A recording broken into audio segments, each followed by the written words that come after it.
చాలా ఆకలేస్తుంది, హోటల్లో తినాలి అనుకుంటే డబ్బులు లేవు. బట్ ఫ్యూచర్లో నేను అలాంటి ఒక పెద్ద హోటల్ కడతాను, అసలు లైఫ్లో అన్ని మంచిగా జరుగుతుంది అనుకున్న టైంలో కరెక్ట్గా షోల్డర్ డిస్లోకేషన్ అయిపోయింది.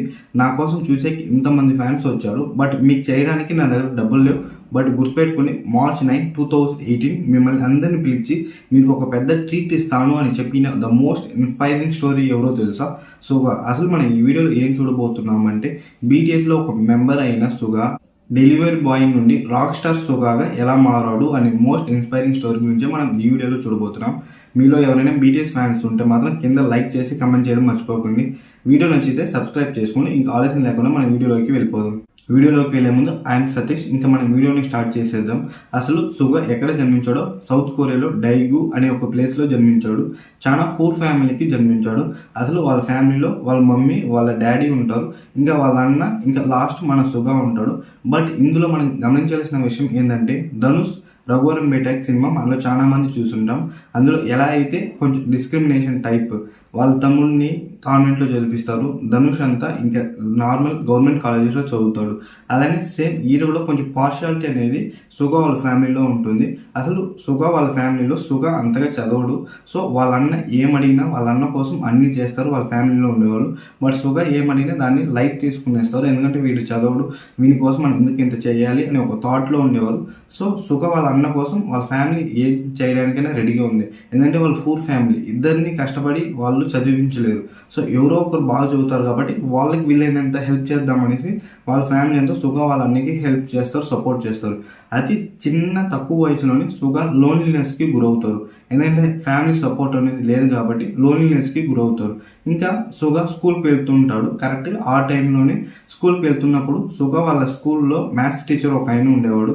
ఆయన ఏం చెప్పాడంటే, రేపు మీరందరూ ఫాస్ట్గా వచ్చేయండి, మీకు సిలబస్ అయ్యాక నేను ఒక మూవీ పెడతాను క్లాస్లో అని చెప్పారు.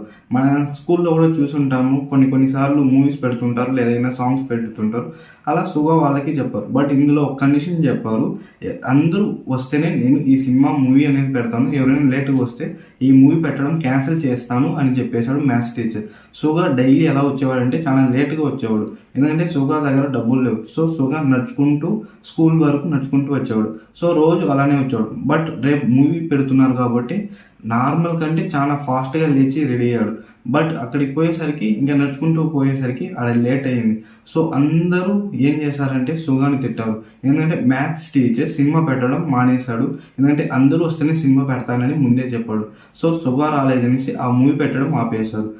సో అక్కడున్న సుగా క్లాస్మేట్స్ అందరూ సుగాని తిట్టడం స్టార్ట్ చేశారు. అసలు వీని వల్ల మొత్తం స్పాయిల్ అయింది, ప్లాన్ అంతా స్పాయిల్ అయిందని సుగాని డిస్టెన్స్ మెయింటైన్ చేయడం స్టార్ట్ చేశారు. సుగాతో మాట్లాడడం తగ్గించారు. సుగాకి ఇంట్లోనూ లోన్లీనెస్ ఉంది, స్కూల్లోనూ లోన్లీనెస్ ఉంది. అసలు ఎక్కడికి పోయినా లోన్లీనెస్ అనేది సుగాని వెంటాడుతూనే వస్తుంది. కరెక్ట్గా ఆ టైంలోనే సుగా ఏం చేయాలో తెలియక ఫెయిల్ అని ఒక ఆల్బమ్ సాంగ్ వినడం స్టార్ట్ చేశాడు. ఆల్బమ్ సాంగ్ వింటూ లోన్లీనెస్ నుంచి బయటికి రావడం స్టార్ట్ చేశాడు. అలా ఆల్బమ్ సాంగ్ ఫెయిల్ సాంగ్స్ వినడం మాత్రమే కాకుండా ఆ ఫెయిల్ సాంగ్స్ లిరిక్స్ ఉంటుంది కదా, అది నేర్చుకుని పాడడం స్టార్ట్ చేశాడు. ఇలా లైఫ్ అంతా జరుగుతూ ఉండింది. కరెక్ట్గా అప్పుడే సుగా ఏజ్ అంటే ఒక 14 to 15 years ఉంటుంది. స్కూల్ ఎండింగ్లో వచ్చేసాడు. అప్పుడు ఒక అమ్మాయిని సుగా లవ్ చేశాడు. బట్ ఇందులో మనం గమనించాల్సిన విషయం ఏంటంటే ఇంకా అమ్మాయికి సుగాకి బ్రేకప్ అయింది. సుగా ఆలోచించండి, సుగా ఫ్యామిలీలో లోన్లీనెస్, స్కూల్కి వచ్చిన అందరూ పార్షియాలిటీ చూపిస్తారు, సుగాని సపరేట్ చేస్తారు. సరే సుగా ఒక అమ్మాయిని లవ్ చేశాడు, అమ్మాయి బ్రేకప్ చెప్పేసింది. సుగా పరిస్థితి అతి చిన్న వయసులోనే ఎంత బాధని అనుభవించుంటాడో ఒకసారి ఆలోచించండి. ఇలా సాగుతున్న సుగా లైఫ్లో టర్నింగ్ పాయింట్ ఎక్కడ జరిగిందో తెలుసా? సుగా వాళ్ళ స్కూల్ పక్కనే ఒక FM స్టేషన్ ఉండేది. సుగా స్కూల్లో ఉండే స్టాఫ్ టీచర్స్ అందరూ కలిసి FM స్టేషన్తో మాట్లాడారు. ఎలా అంటే వాళ్ళు స్టూడెంట్స్ లిరిక్స్ రాసి ఒక రికార్డ్లా చేసుకొని వస్తే ఏది బెస్ట్గా ఉందో ఆ FM స్టేషన్లో ప్లే చేస్తాము అని ఒక మాట్లాడుకున్నారు. సో దానికోసం సుగా క్లాస్లో అనౌన్స్ చేశారు, ఇలా మీరందరూ ఏదో ఒక టాపిక్ దాని గురించి రాసి దాని లిరిక్స్ లాగా రాసి దాన్ని రికార్డ్ చేసి పంపిస్తే మేము FM స్టేషన్కి పంపిస్తాము, వాళ్ళు ప్లే చేస్తారు అని.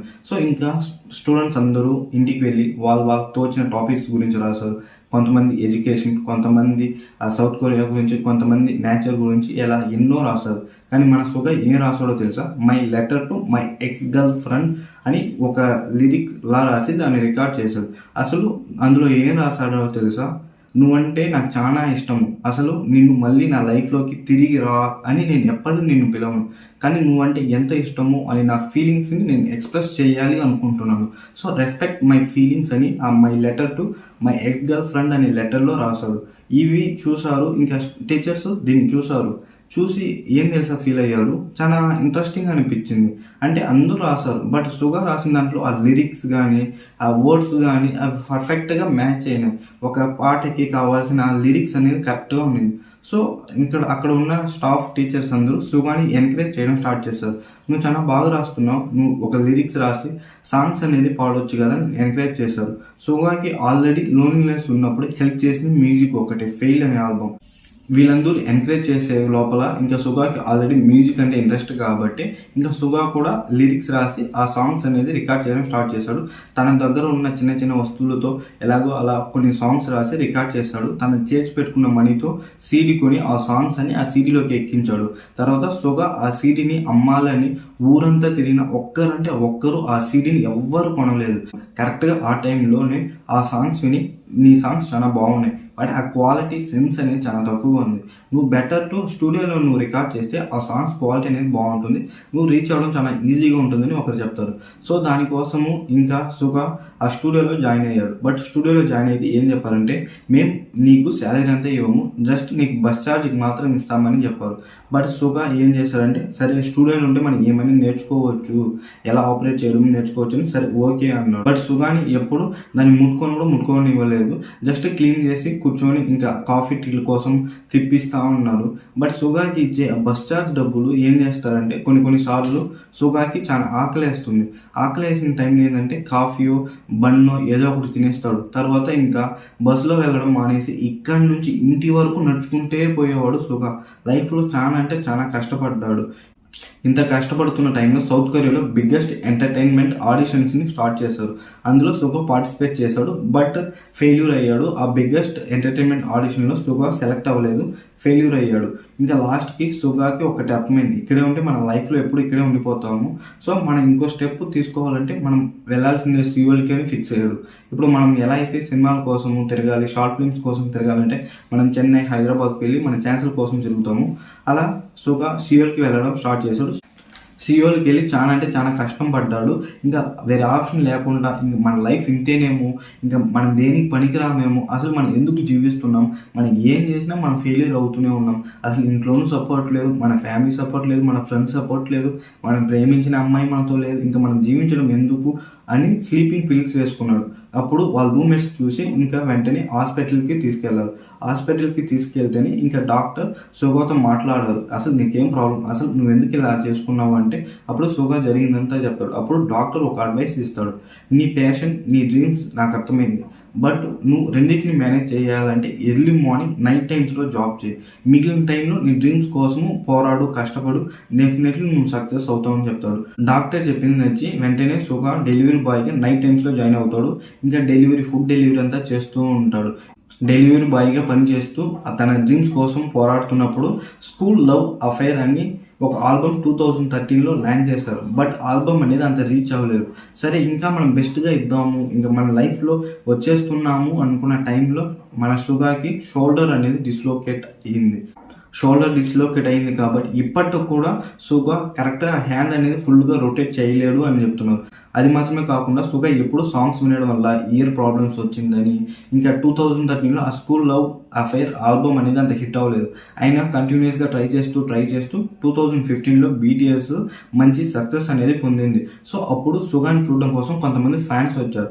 అప్పుడు సుగా ఏం చెప్పాడంటే, ఆ మీటింగ్లో మీరందరూ నా కోసం వచ్చారు, ఎక్కడి నుంచో ఎంతో మంది వచ్చారు, బట్ నేను మీకోసం ఏం చేయలేకపోతున్నాను, నా లైఫ్లో నేను సక్సెస్ అయ్యాను, బట్ నా దగ్గర మనీ లేదు, బట్ కరెక్ట్గా March 9, 2018 గుర్తుపెట్టుకోండి, అప్పుడు నా లైఫ్లో నేను అనుకున్న దానికంటే చాలా ఎక్కువగా ఉంటాను, అప్పుడు మిమ్మల్ని అందరినీ పిలిచి నేను మళ్ళీ మీకు ట్రీట్ ఇస్తాను అని చెప్పాడు. అసలు చెప్పినట్టే సుగా 3 years ఎక్కడో వెళ్ళిపోయాడు. తర్వాత వాళ్ళందరినీ పిలిచి వాళ్ళందరికీ ట్రీట్ ఇచ్చాడు. ఇంకా సుగా వాళ్ళ ఫ్రెండ్కి చెప్పుకుంటాడు, ఆ డెలివరీ బాయ్గా పనిచేస్తున్నప్పుడు ఆకలి వేస్తుంది, బట్ హోటల్లో తినాలంటే డబ్బులు లేదు అని. ఎలా చెప్పడం అలానే ఇప్పుడు సౌత్ కొరియాలో సుగా ఒక పెద్ద హోటల్ని కట్టాడు. లైఫ్లో ఎన్నో ప్రాబ్లమ్స్ ఫేస్ చేస్తాడు. ఫ్యామిలీ సపోర్ట్ లేదు, ఫ్రెండ్స్ సపోర్ట్ లేదు, ఎక్కడ పోయినా ప్రాబ్లమ్స్, ఎక్కడ పోయినా ఫెయిల్యూర్స్. అసలు మన జీవితం ఇంతేనా అనుకున్న సుగ డెలివరీ బాయ్ నుండి రాక్ స్టార్ సుగాగా మారాడు. ఎంతో మందికి ఆదర్శంగా నిలిచాడు. లైఫ్లో ఎప్పుడు కానీ మనకి ఎన్ని కష్టాలు వచ్చినా అడుగు వేయడం మాత్రం ఎప్పుడు ఆపకూడదు. మన అడుగు వేయడం ఆపినామనుకొని మన జీవితం అక్కడితో ఎండ్ అయిపోతుంది.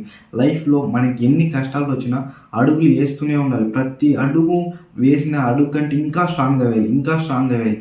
మనలో చాలా మంది లైఫ్ని ఎలా చూస్తున్నారు అంటే ఒక 100 మీటర్స్ రేస్ లా చూస్తున్నారు. చాలా ఫాస్ట్గా పరిగెత్తాలి అనుకుంటారు. చాలా ఫాస్ట్గా పరిగెత్తి వెళ్ళి 100 మీటర్స్ చాలా ఫాస్ట్గా రీచ్ అయిపోతారు. తర్వాత జీవితంలో ఏం చేస్తారు? లైఫ్ అనేది చాలా పెద్ద రేస్, మ్యారథాన్ లాంటిది. చాలా స్లోగా పరిగెత్తుకుంటూ ప్రతిదీ ఎంజాయ్ చేసుకుంటూ పోవాలి. అంత ఫాస్ట్గా పరిగెత్తుకుంటూ పోవడం వల్ల లైఫ్లో మనం ఏం ఎంజాయ్ చేయలేము. స్లోగా పరిగెత్తుకుంటూ అన్నీ ఎంజాయ్ చేస్తూ లైఫ్ని ఒక మ్యారథాన్ రేస్ లాగా ప్రతిదీ అనుభవించాలి. Life is not a small race, life is a big race. So మనం ఎక్కువ రోజులు బతకాలి. చాలా ఫాస్ట్గా మనం కావాల్సిందంతా చేసేస్తే ఇంకా ఫ్యూచర్లో ఏం చేస్తారు? సో మీకు కావాల్సిన కోసం మీరు ప్రతి అడుగు వేయండి, ప్రతి నిమిషం దానికోసం పోరాడండి. మీరు డెఫినెట్లీ మీ లైఫ్లో అచీవ్ చేస్తారు.